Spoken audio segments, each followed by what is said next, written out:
Все? Помолим się. Проехать autobusem bez biletu. Ja pospróbuję. Jezu, Ty mnie допомагай, bo bez Ciebie będzie kiepsko. Чи може сестра закохатися? Конечно. Похвалений Єсус Христос. На веки вечные. Амен. Вітаємо вас, сестра Магдалена. І для початку розповідіть, коли ласка, пару слов про себе, про супольність, у якої служите. Зовуть mnie сестра Мария Магдалена. Я ж мертвых повстанка. Уже 40 годов живу законными шлюбами. 42 года у супольности, а 40 уже в этом году будет, як я живу шлюбами.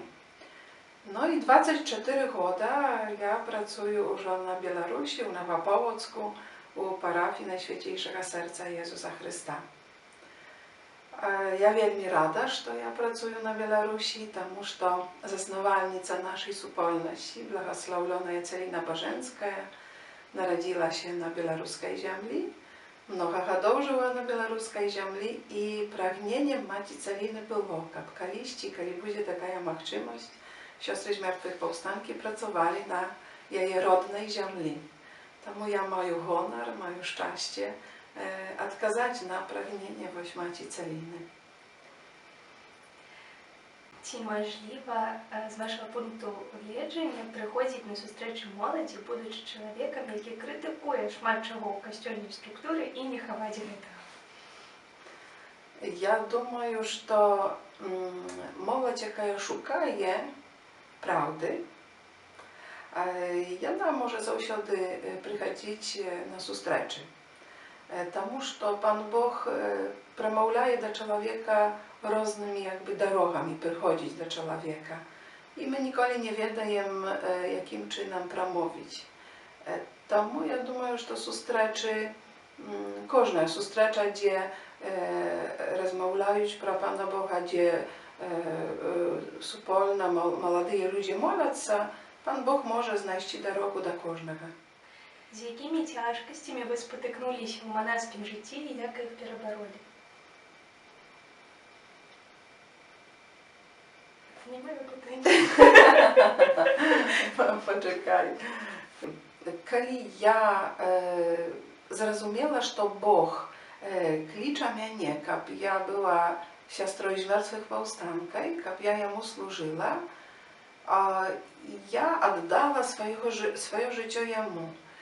I, конечно, różne ciężkości byli w życiu, no z perspektywy czasu ja ich nie baczę prosto.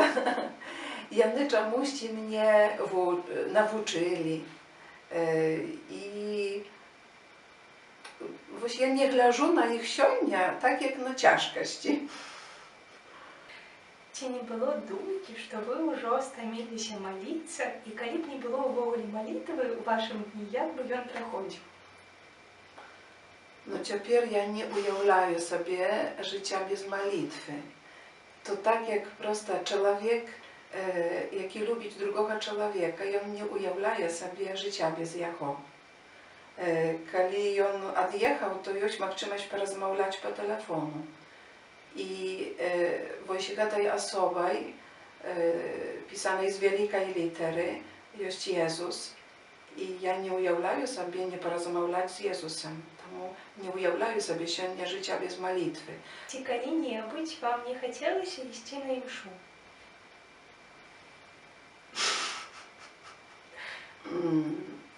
Ось колись я думала, що б я робила, щоб не було святої імши і не було такої можливості йти на святую імшу.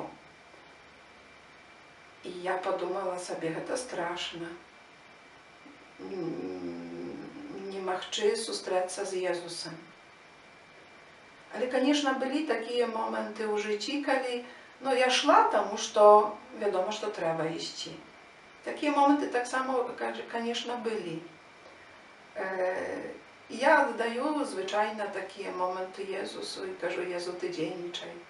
Були такі моменти в моєму житті, коли я відчувала себе так, аби як. Ну, у сенсі, у łączności z Jezusem.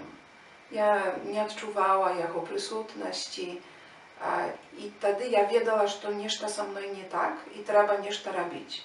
Ja wtedy jechała na dodatkowe rekolekcje ewangelizacyjne. Ці не адчувае сестра адзіноту, асабліва ад таго, што не стварыла сям'ю, што няма дзяцей? Ja, mnogie wiedzieć про to, że ja zawsze, do 19 roku życia pragnęła mieć męża, mieć siamiu, dokładnie ja marzyła, jak mieć 3 dzieci. Pan Jezus wysłuchał moją prośbę. Bóg wysłuchał moją prośbę, потому что ja маю najprzychazejszego, najlepszego obrannika, jakim jest Jezus Chrystus. A moja siamia, moje dzieci, to tyje все ludzie, jakim ja dopomagają nabliżyć się do Pana Boga, poznać Pana Boga, być u relacji z Nim. Dzieci i dorosłe, jakie starsze za mnie, one zjawiają się moimi duchownymi dziećmi. I tak ja to przeżywаю. Ну, акрамя таго, вы працуеце з дзеткамі, і ці часта вы злуецееся на іх, або часам маеце нейкае раздражненне? Конечно, что злуюся на детей, коли они мне перешкоджають на катехеzie. Czasem nie słuchają, czasem rozmawiają. No ale najbardziej to ja zlujuся na siebie, wtedy, że ja nie umieю ніяк так zrobić, żeby oni byli uważliwymi. Да, бывает так, что злуюся на их. Особливо, коли, например, tak samo вони знаходять різні причини, як не прийти, наприклад, на катехезу, чи особливо на святую імшу. Что может вас расстроить? Думаю, что наиболее я переживаю, коли я роблю все, что можливо, так як умею, донести людям правду об tym, что Бог есть, что Бог есть любовь, что Он особа, что Он клопочется про нас. Люди слухають этого, а później ja ich nie baczę u kościele na świętej mszy. Wielmi to переживаю zawsze, переживала i переживаю po dzisiejszy dzień. Że Bóg daje stolki lubowi, a człowieku swojej wolności na żal nie wybieraje Pana Boga. А што магло б вас вельмі парадаваць? Logiczne. Ja raduję się ludźmi, jakie poznali Pana Boga i one trwają u tej ujedności z Bogiem, że one żyją żywą wierą. Як у вас атрымліваецца заставацца заўсёды такой спакойнай? No, ja бываю не заўсёды спокойной. Але ніхто гэта не заўважае. Я думаю, что калі сапраўды так ёсць, што многія не заўважаюць гэтага, то я думаю, што стараюся жыць у прысутнасці Божай. Вось гэта такое характэрнае для нашай супольнасці, можа для іншых таксама, але нас у навіцяце гэтаму вучылі, каб мы стараліся жыць у прысутнасці Божай. І калі мне нешта, напрыклад, там злуе, to ja кажу, Jezu, ja z Tobą, Ty bądź ze mną. Tak, i właśnie nie reaguję od razu. I wtedy spokojna Pan Jezus każe, spokojny, spokojny. I On spokojny, da? I On cierpliwy do nas. I ja staraję się uczyć się od Jezusa tego. Чаму сёстры маюць накрытыя валасы? Właśnie, welum, jaki my nosimy na głowie, to symbol czyściny i oddaności Bogu. Młodzie, kiedy żonczyna, jaka wychodzi za mąż, i ona u ten dzień ma welum na głowie. A my, все życie zjawiają się tymi młodymi niewiestkami, tak? Jakie nosić welum.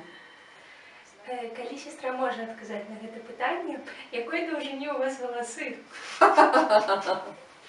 Я заўсёды кажу, такія. Не гэта секрет.